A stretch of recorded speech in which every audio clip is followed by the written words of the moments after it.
सप्ताह रविवार के दिन ही गणतंत्र दिवस है। मैं सभी देशवासियों को गणतंत्र दिवस की अग्रिम शुभकामनाएं देता हूं। साथियों, इस बार का गणतंत्र दिवस बहुत विशेष है। ये भारतीय गणतंत्र की 75वीं वर्षगांठ है। इस वर्ष संविधान लागू 75 साल हो रहे हैं।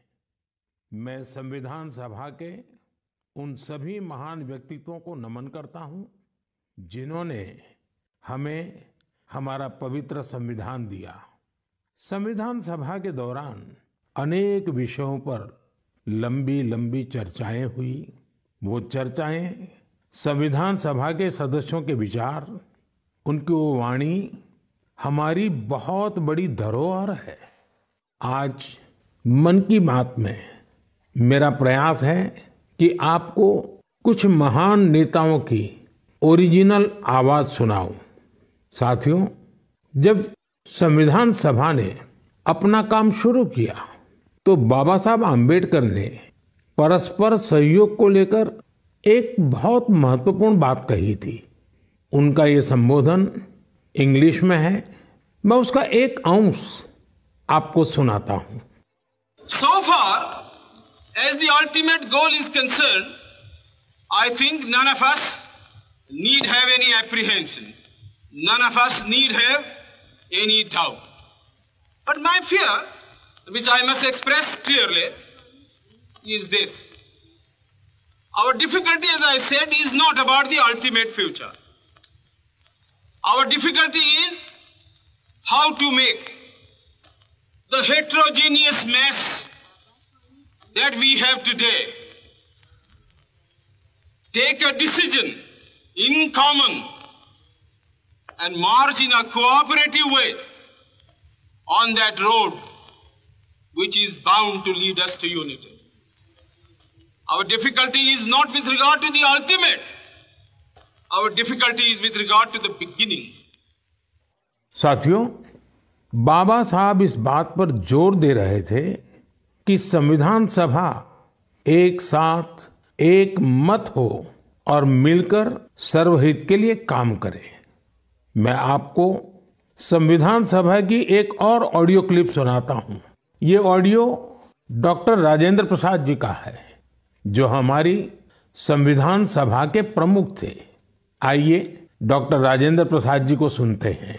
हमारा इतिहास बताता है और हमारी संस्कृति सिखाती है कि हम शांति प्रिय हैं और रहें। हमारा साम्राज्य, हमारी फतेह दूसरे तरह की रही है। हमने दूसरों को जंजीरों से, चाहे वो लोहे की हो या सोने की, कभी नहीं बांधने की कोशिश की। हमने दूसरों को अपने साथ लोहे के जंजीर से भी ज्यादा मजबूत मगर सुंदर और सुखद रेशम के धागे से बांध रखा है, और वो बंधन धर्म का है, संस्कृति का है, ज्ञान का है। हम अब भी उसी रास्ते पर चलते रहेंगे और हमारी एक ही इच्छा और अभिलाषा है। वो अभिलाषा ये है कि हम संसार में सुख और शांति कायम करने में मदद पहुंचा सकें और संसार के हाथों में सत्य और अहिंसा वो अचूक हथियार दे सकें जिसने हमें आज आजादी तक पहुंचाया है। हमारी जिंदगी और संस्कृति में कुछ ऐसा है जिसने हमें समय के थपेड़ों के बावजूद जिंदा रहने की शक्ति दी है। अगर हम अपने आदर्शों को सामने रखे रहेंगे तो हम संसार की बड़ी सेवा कर पाएंगे। साथियों, डॉक्टर राजेंद्र प्रसाद जी ने मानवीय मूल्यों के प्रति देश की प्रतिबद्धता की बात कही थी। अब मैं आपको डॉक्टर श्यामा प्रसाद मुखर्जी की आवाज सुनाता हूं। उन्होंने अवसरों की समानता का विषय उठाया। डॉक्टर श्यामा प्रसाद मुखर्जी ने कहा था, I hope, sir, that we shall go ahead with our work in spite of all difficulties and thereby help to create that great India, which will be the motherland of not this community or that, not this class of it, but of every person, man, woman and child inhabiting in this great land, irrespective of race, caste, creed or community. Everyone to have an equal opportunity so that he or she can develop himself and herself according to the best talent and serve the great common motherland of their. साथियों, मुझे उम्मीद है आपको भी संविधान सभा की debate से ये ओरिजिनल ऑडियो सुनकर अच्छा लगा होगा। हम देशवासी को इन विचारों से प्रेरणा लेकर ऐसे भारत के निर्माण के लिए काम करना है जिस पर हमारे संविधान निर्माताओं को भी गर्व हो। साथियों, गणतंत्र दिवस से एक दिन पहले 25 जनवरी को नेशनल वोटर्स डे है। ये दिन इसलिए अहम है क्योंकि इस दिन भारतीय निर्वाचन आयोग की स्थापना हुई थी। Election commission. हमारे संविधान निर्माताओं ने संविधान में हमारे चुनाव आयोग को लोकतंत्र में लोगों की भागीदारी को बहुत बड़ा स्थान दिया है। देश में जब 1951-52 में पहली बार चुनाव हुए तो कुछ लोगों को संशय था कि क्या देश का लोकतंत्र जीवित रहेगा, लेकिन हमारे लोकतंत्र ने सारी आशंकाओं को गलत साबित किया। आखिर भारत मदर ऑफ डेमोक्रेसी है। बीते दशकों में भी देश का लोकतंत्र सशक्त हुआ है, समृद्ध हुआ है। मैं चुनाव आयोग का भी धन्यवाद दूंगा जिसने समय समय पर हमारी मतदान प्रक्रिया को आधुनिक बनाया है, मजबूत किया है। आयोग ने जनशक्ति को और शक्ति देने के लिए तकनीकी शक्ति का उपयोग किया। मैं चुनाव आयोग को निष्पक्ष चुनाव के उनके कमिटमेंट के लिए बधाई देता हूं।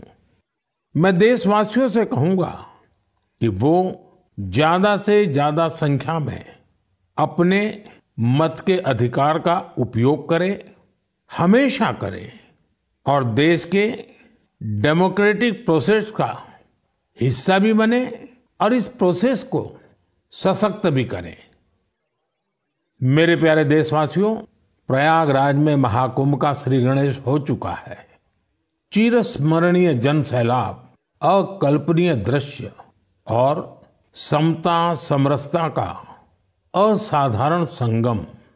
इस बार कुंभ में कई दिव्य योग भी बन रहे हैं। कुंभ का ये उत्सव विविधता में एकता का उत्सव मनाता है। संगम की रेती पर पूरे भारत के, पूरे विश्व के लोग जुटते हैं।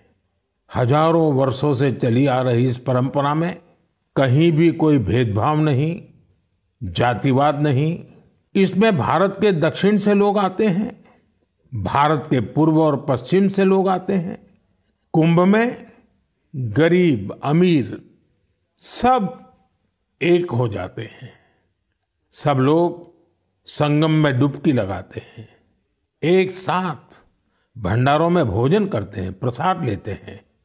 तभी तो कुंभ एकता का महाकुंभ है।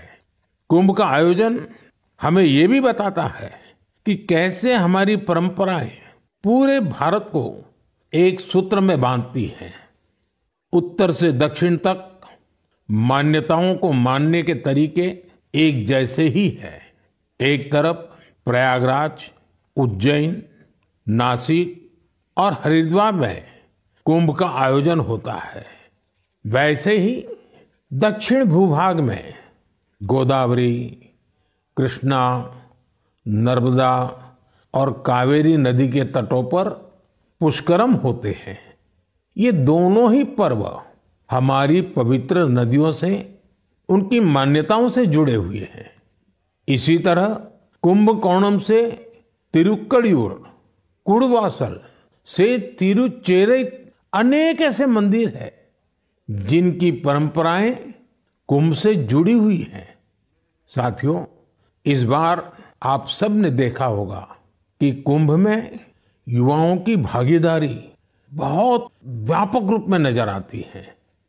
और ये भी सच है कि जब युवा पीढ़ी अपनी सभ्यता के साथ गर्व के साथ जुड़ जाती है तो उसकी जड़ें और मजबूत होती हैं और तब उसका स्वर्णिम भविष्य भी सुनिश्चित हो जाता है। हम इस बार कुंभ के डिजिटल फुटप्रिंट्स भी इतने बड़े स्केल पर देख रहे हैं। कुंभ की ये वैश्विक लोकप्रियता हर भारतीय के लिए गर्व की बात है। साथियों, कुछ दिन पहले ही पश्चिम बंगाल में गंगा सागर मेले का भी विहंगम आयोजन हुआ है। संक्रांति के पावन अवसर पर इस मेले में पूरी दुनिया से आए लाखों श्रद्धालुओं ने डुबकी लगाई है। कुंभ, पुष्करम और गंगा सागर मेला हमारे ये पर्व हमारे सामाजिक मेलजोल को, सद्भाव को, एकता को बढ़ाने वाले पर्व हैं।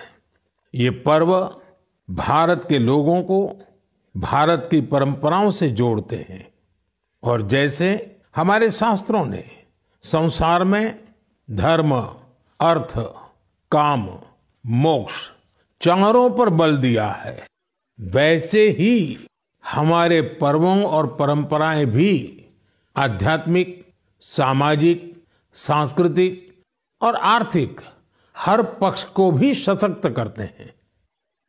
साथियों, इस महीने हमने पौष शुक्ल द्वादशी के दिन रामलला के प्राण प्रतिष्ठा पर्व की पहली वर्षगांठ मनाई है। इस साल पौष शुक्ल द्वादशी 11 जनवरी को पड़ी थी। इस दिन लाखों राम भक्तों ने अयोध्या में रामलला के साक्षात दर्शन कर उनका आशीर्वाद लिया। प्राण प्रतिष्ठा की ये द्वादशी भारत की सांस्कृतिक चेतना की पुनः प्रतिष्ठा की द्वादशी है। इसलिए पौष शुक्ल द्वादशी का ये दिन एक तरह से प्रतिष्ठा द्वादशी का दिन भी बन गया है। हमें विकास के रास्ते पर चलते हुए ऐसे ही अपनी विरासत को भी सहेजना है, उनसे प्रेरणा लेते हुए आगे बढ़ना है। मेरे प्यारे देशवासियों, 2025 की शुरुआत में ही भारत ने अंतरिक्ष के क्षेत्र में कई ऐतिहासिक उपलब्धियां हासिल की हैं। आज मुझे ये बताते हुए गर्व है कि एक भारतीय स्पेस टेक स्टार्टअप बेंगलुरु के पिक्सेल ने भारत का पहला निजी सैटेलाइट कॉन्स्टेलेशन फायरफ्लाई सफलतापूर्वक लॉन्च किया है। यह सैटेलाइट कॉन्स्टेलेशन दुनिया का सबसे high resolution hyper spectral satellite constellation है। इस उपलब्धि ने न केवल भारत को आधुनिक स्पेस टेक्नोलॉजी में अग्रणी बनाया है, बल्कि यह आत्मनिर्भर भारत की दिशा में भी एक बड़ा कदम है। ये सफलता हमारे निजी स्पेस सेक्टर की बढ़ती ताकत और इनोवेशन का प्रतीक है। मैं इस उपलब्धि के लिए पिक्सेल की टीम, इसरो और इन स्पेस को पूरे देश की ओर से बधाई देता हूं। साथियों, कुछ दिन पहले हमारे वैज्ञानिकों ने स्पेस सेक्टर में ही एक और बड़ी उपलब्धि हासिल की। हमारे साइंटिस्ट ने सैटेलाइट्स की स्पेस डॉकिंग कराई है। जब अंतरिक्ष में 2 स्पेस क्राफ्ट कनेक्ट किए जाते हैं तो इस प्रक्रिया को स्पेस डॉकिंग कहते हैं। यह तकनीक अंतरिक्ष में स्पेस स्टेशन तक सप्लाई भेजने और क्रू मिशन के लिए अहम है। भारत ऐसा चौथा देश बना है जिसने ये सफलता हासिल की है। साथियों, हमारे वैज्ञानिक अंतरिक्ष में पौधे उगाने और उन्हें जीवित रखने के प्रयास भी कर रहे हैं। इसके लिए इसरो के वैज्ञानिकों ने लोबिया के बीज को चुना। 30 दिसंबर को भेजे गए ये बीज अंतरिक्ष में ही अंकुरित हुए। ये एक बेहद प्रेरणादायक प्रयोग है जो भविष्य में स्पेस में सब्जियों उगाने का रास्ता खोलेगा।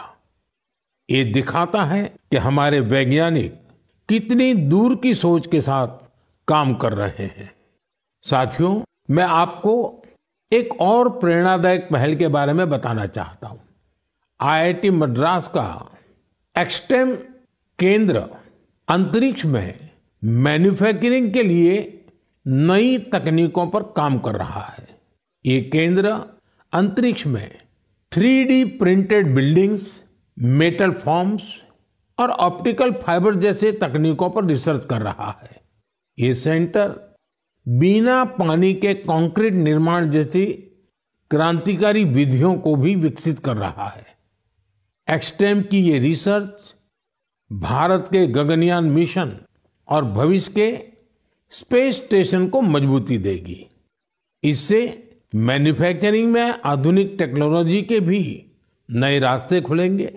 साथियों, ये सभी उपलब्धियां इस बात का प्रमाण है कि भारत के वैज्ञानिक और इनोवेटर्स भविष्य की चुनौतियों का समाधान देने के लिए कितने विजनरी हैं। हमारा देश आज स्पेस टेक्नोलॉजी में नए कीर्तिमान स्थापित कर रहा है। मैं भारत के वैज्ञानिकों, इनोवेटर्स और युवा उद्यमियों को पूरे देश की ओर से शुभकामनाएं देता हूं। मेरे प्यारे देशवासियों, आपने कई बार इंसानों और जानवरों के बीच गजब की दोस्ती की तस्वीरें देखी होगी। आपने जानवरों की वफादारी की कहानियां सुनी होगी। जानवर पालतू हो या जंगल में रहने वाले पशु, इंसानों से उनका नाता कई बार हैरान कर देता है। जानवर भले बोल नहीं पाते, लेकिन उनकी भावनाओं को, उनके हाव भाव को इंसान भली भांति भांप लेते हैं। जानवर भी प्यार की भाषा को समझते हैं, उसे निभाते भी हैं। मैं आपसे असम का एक उदाहरण साझा करना चाहता हूं। असम में एक जगह है नौगांव। नौगांव हमारे देश की महान विभूति श्रीमद शंकर देव जी का जन्म स्थान भी है। यह जगह बहुत ही सुंदर है। यहाँ हाथियों का भी एक बड़ा ठिकाना है। इस क्षेत्र में कई घटनाएं देखी जा रही थी जहां हाथियों के झुंड फसलों को बर्बाद कर देते थे। किसान परेशान रहते थे, जिससे आसपास के करीब 100 गांवों के लोग बहुत परेशान थे। लेकिन गांव वाले हाथियों की भी मजबूरी समझते थे। उन्हें पता था कि हाथी भूख मिटाने के लिए खेतों का रुख कर रहे हैं, इसलिए गांव वालों ने इसका समाधान निकालने की सोची। गांव वालों की एक टीम बनी जिसका नाम था हाथी बंधु। हाथी बंधुओं ने सूझबूझ दिखाते हुए करीब 800 बीघा बंजर भूमि पर एक अनूठी कोशिश की। यहाँ गांव वालों ने आपस में मिलजुल कर नेपियर ग्रास लगाई। इस घास को हाथी बहुत पसंद करते हैं। इसका असर ये हुआ कि हाथियों ने खेतों की ओर जाना कम कर दिया। यह हजारों गांव वालों के लिए बहुत राहत की बात है। उनका ये प्रयास हाथियों को भी खूब भाया है। साथियों, हमारी संस्कृति और विरासत हमें आसपास के पशु पक्षियों के साथ प्यार से रहना सिखाती है। ये हम सभी के लिए बहुत खुशी की बात है कि बीते 2 महीनों में हमारे देश में 2 नए टाइगर रिजर्व्स जुड़े हैं। इनमें से एक है छत्तीसगढ़ में गुरु घासीदास तमोर पिंगला टाइगर रिजर्व और दूसरा है एमपी में रातापानी टाइगर रिजर्व।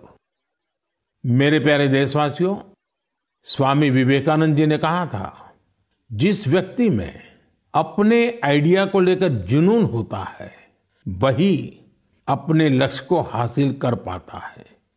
किसी आइडिया को सफल बनाने के लिए हमारा पैशन और डेडिकेशन सबसे जरूरी होता है। पूरी लगन और उत्साह से ही इनोवेशन, क्रिएटिविटी और सफलता का रास्ता अवश्य निकलता है। कुछ दिन पहले ही स्वामी विवेकानंद जी की जयंती पर मुझे विकसित भारत यंग लीडर्स डायलॉग का हिस्सा बनने का सौभाग्य मिला। यहाँ मैंने देश के कोने कोने से आए युवा साथियों के साथ अपना पूरा दिन बिताया। युवाओं ने स्टार्टअप्स, कल्चर, विमेन, यूथ और इंफ्रास्ट्रक्चर जैसे कई सेक्टर्स को लेकर अपने आइडियाज शेयर किए। यह कार्यक्रम मेरे लिए बहुत यादगार रहा। साथियों, कुछ दिन पहले ही स्टार्टअप इंडिया के 9 साल पूरे हुए हैं। हमारे देश में जितने स्टार्टअप्स 9 साल में बने हैं, उनमें से आधे से ज्यादा टियर 2 और टियर 3 शहरों से हैं। और जब ये सुनते हैं तो हर हिंदुस्तानी का दिल खुश हो जाता है। यानी हमारा स्टार्टअप कल्चर बड़े शहरों तक ही सीमित नहीं है। और आपको यह जानकर हैरानी होगी कि छोटे शहरों के स्टार्टअप्स में आधे से ज्यादा का नेतृत्व हमारी बेटियां कर रही हैं। जब यह सुनने को मिलता है कि अंबाला, हिसार, कांगड़ा, चेंगलपट्टू, बिलासपुर, ग्वालियर और वाशिम जैसे शहर स्टार्टअप्स के सेंटर बन रहे हैं, तो मन आनंद से भर जाता है। नागालैंड जैसे राज्य में पिछले साल स्टार्टअप्स के रजिस्ट्रेशन में 200% से अधिक की वृद्धि हुई है। Waste management, non renewable energy, biotechnology और लॉजिस्टिक्स ऐसे सेक्टर हैं जिनसे जुड़े स्टार्टअप सबसे ज्यादा देखे जा रहे हैं। ये कन्वेंशनल सेक्टर्स नहीं है, लेकिन हमारे युवा साथी भी तो कन्वेंशनल से आगे की सोच रखते हैं, इसलिए उन्हें सफलता भी मिल रही है। साथियों, 10 साल पहले जब कोई स्टार्टअप के क्षेत्र में जाने की बात करता था तो उसे तरह तरह के ताने सुनने को मिलते थे। कोई ये पूछता था कि आखिर स्टार्टअप होता क्या है, तो कोई कहता था कि इसे कुछ होने वाला नहीं है। लेकिन अब देखिए, 1 दशक में कितना बड़ा बदलाव आ गया। आप भी भारत में बन रहे नए अवसरों का भरपूर लाभ उठाएं। अगर आप खुद पर विश्वास रखेंगे तो आपके सपनों को भी नई उड़ान मिलेगी। मेरे प्यारे देशवासियों, नेक नियत से निस्वार्थ भावना के साथ किए गए कामों की चर्चा दूर सुदूर पहुंची ही जाती है। और हमारा मन की बात तो इसका बहुत बड़ा प्लेटफॉर्म है। हमारे इतने विशाल देश में दूर दराज भी अगर कोई अच्छा काम कर रहा होता है, कर्तव्य भावना को सर्वोपरि रखता है, तो उसके प्रयासों को सामने लाने का ये बेहतरीन मंच है। अरुणाचल प्रदेश में दीपक नाबाम जी ने सेवा की अनूठी मिसाल पेश की है। दीपक जी यहाँ लिविंग होम चलाते हैं, जहाँ मानसिक रूप से बीमार, शरीर से असमर्थ लोगों और बुजुर्गों की सेवा की जाती है। यहाँ पर ड्रग्स की लत के शिकार लोगों की देखभाल की जाती है। दीपक नाबाम जी ने बिना किसी सहायता के समाज के वंचित लोगों, हिंसा पीड़ित परिवारों और बेघर लोगों को सहारा देने का अभियान शुरू किया। आज उनकी सेवा ने एक संस्था का रूप ले लिया है। उनकी संस्था को कई अवार्ड से भी सम्मानित किया गया है। लक्षद्वीप के कवरत्ती द्वीप पर नर्स के रूप में काम करने वाली के हिडुम्बी जी, उनका काम भी बहुत प्रेरित करने वाला है। आपको ये जानकर हैरानी होगी कि वो 18 वर्ष पहले सरकारी नौकरी से रिटायर हो चुकी हैं, लेकिन आज भी उसी करुणा और स्नेह के साथ लोगों की सेवा में जुटी हैं जैसे वो पहले करती थी। लक्षद्वीप के ही केजी मोहम्मद जी के प्रयास ये भी अद्भुत है। उनकी मेहनत से मिनिकॉय द्वीप का मरीन इकोसिस्टम मजबूत हो रहा है। उन्होंने पर्यावरण के प्रति लोगों को जागरूक करने के लिए कई गीत लिखे हैं। उन्हें लक्षद्वीप साहित्य कला अकादमी की तरफ से बेस्ट फोक सॉन्ग अवार्ड भी मिल चुका है। केजी मोहम्मद रिटायरमेंट के बाद वहां के म्यूजियम के साथ जुड़कर भी काम कर रहे हैं। साथियों, एक और बड़ी अच्छी खबर अंडमान और निकोबार द्वीप समूह से भी है। निकोबार जिले में वर्जिन कोकोनट ऑयल को हाल ही में जीआई टैग मिला है। वर्जिन कोकोनट ऑयल उसको जीआई टैग के बाद एक और नई पहल हुई है। इस ऑयल के उत्पादन से जुड़ी महिलाओं को संगठित कर सेल्फ हेल्प ग्रुप बनाए जा रहे हैं। उन्हें मार्केटिंग और ब्रांडिंग की स्पेशल ट्रेनिंग भी दी जा रही है। ये हमारे आदिवासी समुदायों को आर्थिक रूप से सशक्त बनाने की दिशा में एक बड़ा कदम है। मुझे विश्वास है भविष्य में निकोबार का वर्जिन कोकोनट ऑयल दुनिया भर में धूम मचाने वाला है और इसमें सबसे बड़ा योगदान अंडमान और निकोबार के महिला सेल्फ हेल्प ग्रुप का होगा। मेरे प्यारे देशवासियों, पल भर के लिए आप एक दृश्य की कल्पना कीजिए। कोलकाता में जनवरी का समय है, दूसरा विश्व युद्ध अपने चरम पर है और इधर भारत में अंग्रेजों के खिलाफ गुस्सा उफान पर है। इसकी वजह से शहर में चप्पे चप्पे पर पुलिस वालों की तैनाती है। कोलकाता के बीचों बीच एक घर के आसपास पुलिस की मौजूदगी ज्यादा चौकस है।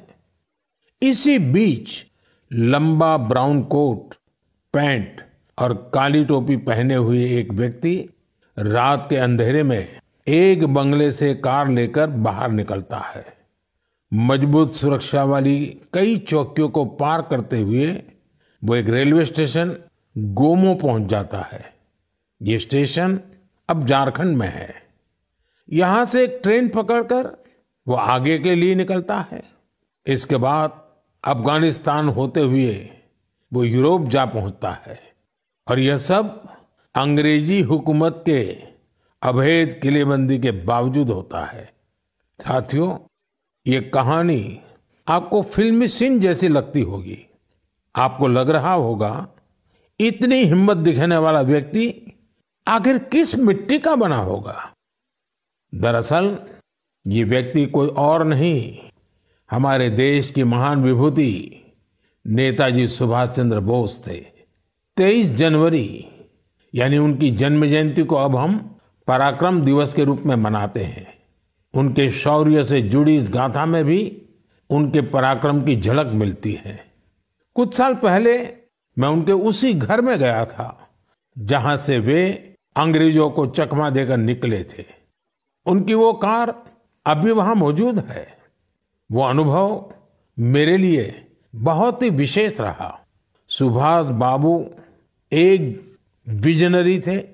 साहस तो उनके स्वभाव में रचा बसा था। इतना ही नहीं, वे बहुत कुशल प्रशासक भी थे।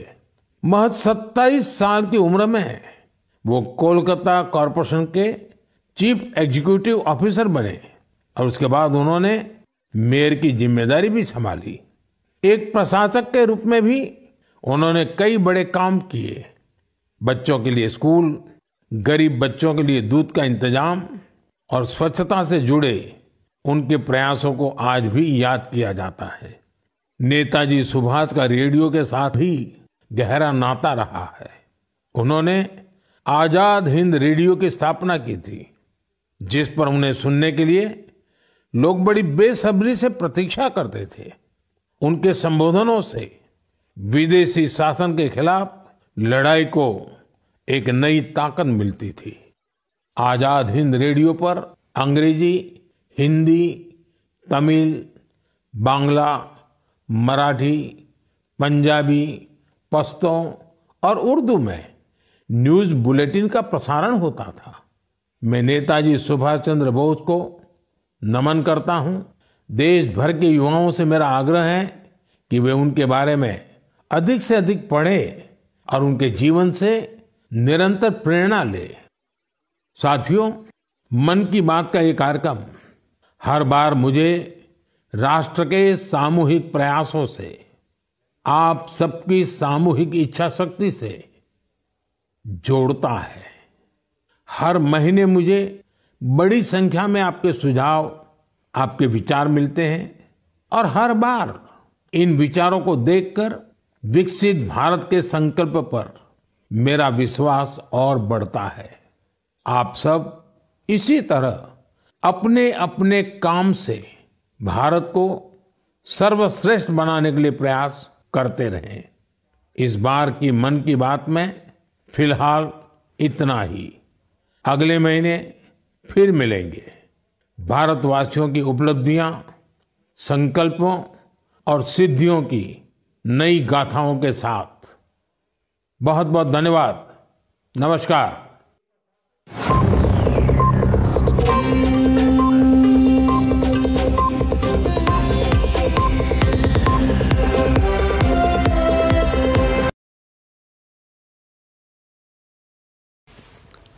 नमस्कार। आज का दिन देश के गांवों के लिए, देश की ग्रामीण अर्थव्यवस्था के लिए बहुत ही ऐतिहासिक है। इस कार्यक्रम से कई राज्यों के माननीय राज्यपाल जुड़े हैं। ओडिशा, छत्तीसगढ़, मध्य प्रदेश, राजस्थान, यूपी, महाराष्ट्र और गुजरात के मुख्यमंत्री जी भी हमारे साथ जुड़े हैं। जम्मू कश्मीर के लेफ्टिनेंट गवर्नर, लद्दाख के लेफ्टिनेंट गवर्नर, वो भी हमारे साथ हैं। केंद्रीय मंत्रिमंडल के मेरे साथी देश के अलग अलग कोने में अलग अलग कार्यक्रमों में मौजूद है। राज्य सरकारों के मंत्रीगण भी हैं, सांसद हैं, विधायकगण हैं, अन्य सभी जनप्रतिनिधि भी मौजूद हैं। हजारों ग्राम पंचायतों से जुड़े सभी साथी, स्वामित्व योजना के लाखों लाभार्थीगण, ये अपने आप में इतना व्यापक और विराट कार्यक्रम है और आपने बड़े उत्साह के साथ आप सब जुड़े हैं। मैं आप सभी का बहुत बहुत अभिनंदन करता हूं। साथियों, 5 साल पहले स्वामित्व योजना शुरू की गई थी ताकि गांव में रहने वालों को उनके घर का कानूनी प्रमाण दिया जा सके। कहीं इनको घरौनी कहते हैं, कहीं अधिकार अभिलेख कहते हैं, कहीं प्रॉपर्टी कार्ड कहते हैं, कहीं मालम पट्टा पत्रक कहते हैं, कहीं आवासीय भूमि पट्टा कहते हैं। अलग अलग राज्यों में नाम अलग अलग है, लेकिन ये स्वामित्व के प्रमाण पत्र ही है। बीते 5 साल में लगभग 1.5 करोड़ लोगों को ये स्वामित्व कार्ड दिए गए हैं। अब आज इस कार्यक्रम में 65 लाख से ज्यादा परिवारों को ये स्वामित्व कार्ड मिले हैं। यानी स्वामित्व योजना के तहत गांव के करीब 2.25 करोड़ लोगों को अपने घर का पक्का कानूनी डॉक्यूमेंट मिला है। मैं इन सभी को बहुत बहुत बधाई देता हूं, अपनी शुभकामनाएं देता हूं। और आज के इस कार्यक्रम के कारण ये जिनके पास अब ये जमीन से जुड़े अपने सरकारी पत्र आ गए हैं, तो वो कैसे इसका लाभ ले सकते हैं, अभी मेरी बातचीत हुई, उसमें से जरूर आपको आइडियाज मिलेंगे। साथियों, 21वीं सदी की दुनिया में क्लाइमेट चेंज, पानी की कमी, स्वास्थ्य का संकट, महामारी, ऐसी कितनी ही चुनौतियां हैं, लेकिन विश्व के सामने एक और बहुत बड़ी चुनौती रही है। ये चुनौती है प्रॉपर्टी राइट्स की, संपत्ति के अधिकृत कागज की। कई साल पहले संयुक्त राष्ट्र ने दुनिया के अनेक देशों में भू संपत्ति को लेकर एक स्टडी की थी। इस स्टडी में सामने आया कि दुनिया के अनेक देशों में लोगों के पास प्रॉपर्टी के पक्के कानूनी दस्तावेज है ही नहीं। संयुक्त राष्ट्र ने साफ कहा कि अगर गरीबी कम करनी है तो वो इसके लिए लोगों के पास प्रॉपर्टी राइट्स होना बहुत जरूरी है। दुनिया के एक बड़े अर्थशास्त्री ने, इकोनॉमिस्ट ने, उन्होंने तो प्रॉपर्टी राइट्स की चुनौती पर एक किताब पूरी लिखी है और इस किताब में वो कहते हैं कि गांवों में लोगों के पास जो थोड़ी बहुत संपत्ति होती है वो 1.5 कैपिटल होती है। यानी ये प्रॉपर्टी एक प्रकार से मृत संपत्ति होती है, क्योंकि गांव वाले गरीब लोग उस संपत्ति के बदले में कोई लेन देन नहीं कर सकते। ये परिवार की इनकम बढ़ाने में मदद नहीं कर सकती। साथियों, दुनिया के सामने मौजूद इस बड़ी चुनौती से भारत भी अछूता नहीं था। हमारा भी हाल वैसा ही था। आप भी जानते हैं कि भारत के गांवों में लोगों के पास लाखों लाख करोड़ रुपए की संपत्ति होने के बावजूद भी उसकी इतनी कीमत नहीं थी। वजह ये क्योंकि लोगों के पास अक्सर घरों के कानूनी दस्तावेज होते नहीं थे। इसलिए घर की मिल्कियत को लेकर भी विवाद होते रहते थे। कई जगहों पर तो दबंग लोग घरों पर ही कब्जा कर लेते थे। बिना कानूनी दस्तावेज के बैंक भी ऐसी संपत्ति से 4 कदम दूर रहते थे। दशकों दशक से ऐसा ही चल रहा था। अच्छा होता पहले की सरकारों ने इस दिशा में कुछ ठोस कदम उठाए होते, लेकिन उन्होंने इस दिशा में खास कुछ किया नहीं। इसलिए 2014 में जब हमारी सरकार बनी तो हमने प्रॉपर्टी के कागज की इस चुनौती से निपटने की ठानी। कोई भी संवेदनशील सरकार अपने गांव के लोगों को इस तरह परेशानी में नहीं छोड़ सकती थी। और हम तो सबका विकास चाहते हैं, सबका विश्वास भी चाहते हैं। अभी हमारे मंत्री जी राजीव रंजन जी ने बड़े अच्छे ढंग से बताया। इसलिए हमने स्वामित्व योजना शुरू की। हमने तय किया कि ड्रोन की मदद से देश के गांव-गांव में घरों की, जमीनों की मैपिंग कराई जाएगी। गांव के लोगों को उनकी आवासीय संपत्ति के कागज दिए जाएंगे। आज हम इस योजना का लाभ मिलते जब देख रहे हैं तो मन को एक संतोष मिलता है कि चलो गांव का, गरीबों का हम काम कर पाए।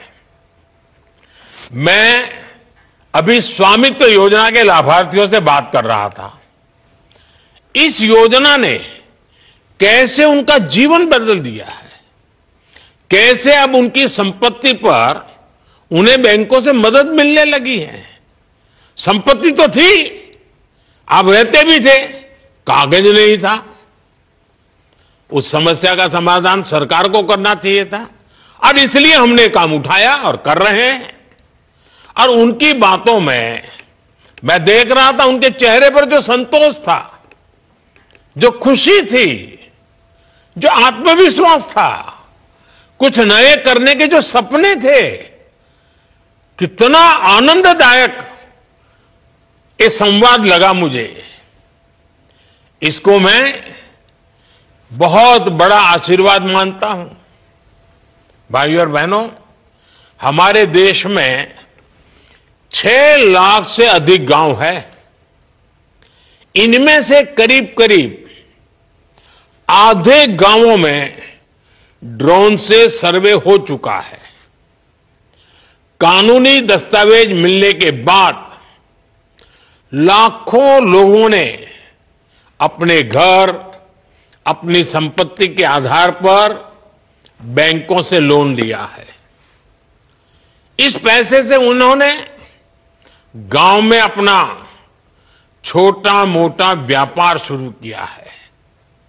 इनमें से बहुत सारे छोटे और मझोले किसान परिवार है। इनके लिए ये प्रॉपर्टी कार्ड आर्थिक सुरक्षा की बड़ी गारंटी बन चुके हैं। अवैध कब्जों से, कोर्ट में लंबे विवादों से हमारे दलित, पिछड़े और आदिवासी परिवार ही सबसे अधिक परेशान थे, उससे वही प्रभावित थे। अब कानूनी प्रमाण मिलने से उनको इस संकट से मुक्ति मिल रही है।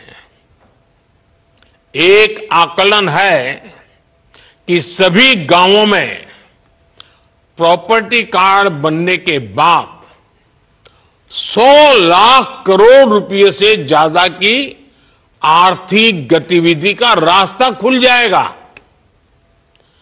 आप कल्पना कर सकते हैं कितनी बड़ी पूंजी देश की अर्थव्यवस्था से जुड़ने जा रही है।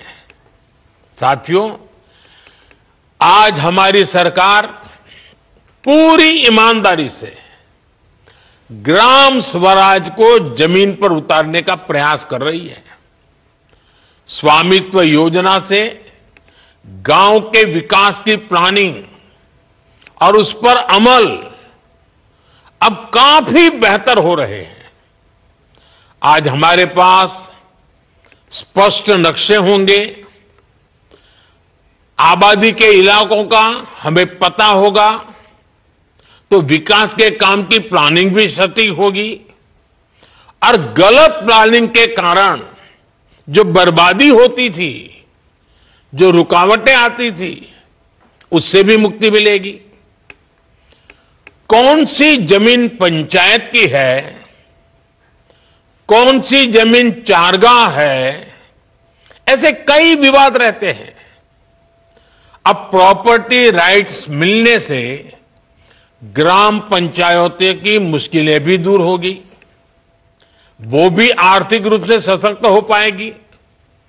गांव में आग लगने की घटनाएं होती हैं, बाढ़ आती हैं, भूस्खलन होते हैं, ऐसी अनेक आपदाएं आती हैं। प्रॉपर्टी कार्ड मिलने से डिजास्टर मैनेजमेंट बेहतर हो पाएगा। आपदा की स्थिति में उचित क्लेम मिलना आसान होगा। साथियों, हम ये भी जानते हैं कि जो किसानों की जमीन होती है उसको लेकर भी कितने विवाद होते हैं। जमीन के डॉक्यूमेंट पाने में मुश्किल आती है, बार बार पटवारी के पास जाना पड़ता है, तहसील के चक्कर काटने पड़ते हैं। इससे भ्रष्टाचार के रास्ते भी खुलते हैं। ये परेशानियां कम हो, इसके लिए लैंड रिकॉर्ड्स का डिजिटीकरण किया जा रहा है। स्वामित्व और भू आधार, ये दो व्यवस्थाएं गांवों के विकास का आधार बनने वाली है। भू आधार के जरिए जमीन को भी एक खास पहचान दी गई है। करीब 23 करोड़ भू आधार नंबर जारी किए जा चुके हैं। इससे आज आसानी से पता चल जाता है कि कौन सा प्लॉट किसका है। बीते 7-8 साल में ही करीब 98% लैंड रिकॉर्ड का डिजिटलीकरण किया गया है। अधिकतर जमीनों के नक्शे अब डिजिटली उपलब्ध है। साथियों, महात्मा गांधी कहते थे, भारत गांव में बसता है, भारत की आत्मा गांव में है। पूज्य बापू के इस भाव को सही मायने में जमीन पर उतारने का काम बीते दशक में हुआ है। जिन 2.5 करोड़ से अधिक परिवारों तक बीते 10 वर्ष में बिजली पहुंची, वे अधिकतर गांव के ही है। जिन 10 करोड़ से अधिक परिवारों तक बीते 10 वर्ष में शौचालय पहुंचे, वे भी ज्यादातर गांवों के ही है। जिन 10 करोड़ बहनों को उज्ज्वला का गैस कनेक्शन मिला, उनमें से अधिकांश बहनें गांव में ही रहती हैं। जिन 12 करोड़ से अधिक परिवारों तक 5 सालों में नल से जल पहुंचा है, वे भी गांव की ही है। जिन 50 करोड़ से अधिक गांवों के बैंक में खाते खुले, वे भी ज्यादातर गांव में ही है। बीते दशक में 1.5 लाख से अधिक आयुष्मान आरोग्य मंदिर बने, अब वो भी ज्यादातर गांवों में ही गांव के लोगों के स्वास्थ्य की सेवा करते हैं। आजादी के इतने दशकों तक हमारे गांव के करोड़ों लोग ऐसी मूलभूत सुविधाओं से वंचित थे। हमारे दलित, पिछड़े, आदिवासी समाज के परिवार सबसे ज्यादा अभाव में थे। अब इन सारी सुविधाओं का सबसे अधिक लाभ भी इन्हीं परिवारों को ही हुआ है। साथियों, गांवों में अच्छी सड़कें हो, इसके लिए भी बीते दशक में अभूतपूर्व प्रयास किए गए। साल 2000 में जब अटल बिहारी वाजपेयी जी प्रधानमंत्री थे, तब एक प्रधानमंत्री ग्राम सड़क योजना शुरू की थी। तब से लेकर आज तक करीब 8.25 लाख किलोमीटर सड़कें गांवों में बनाई गई। इतने सालों में 8.25।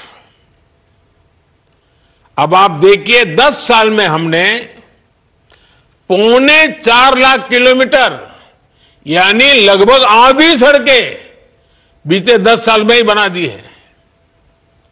अब हम सीमा पर स्थित दुर्गम गांवों तक कनेक्टिविटी बढ़ाने के लिए वाइब्रेंट विलेज कार्यक्रम भी चला रहे हैं। और साथियों, सड़क ही नहीं, गांव में इंटरनेट पहुंचाना भी हमारी प्राथमिकता रही है। साल 2014 से पहले देश की 100 से भी कम पंचायतें ब्रॉडबैंड फाइबर कनेक्शन से जुड़ी थी। बीते 10 साल में हमने 2 लाख से ज्यादा पंचायतों को ब्रॉडबैंड फाइबर कनेक्शन से जोड़ा है। 2014 से पहले देश के गांवों में 1 लाख से भी कम कॉमन सर्विस सेंटर थे। बीते 10 साल में हमारी सरकार ने 5 लाख से ज्यादा नए कॉमन सर्विस सेंटर बनाए हैं। और ये सिर्फ आंकड़े नहीं हैं, इन आंकड़ों के साथ गांवों में सुविधाएं पहुंचती हैं, आधुनिकता पहुंची है।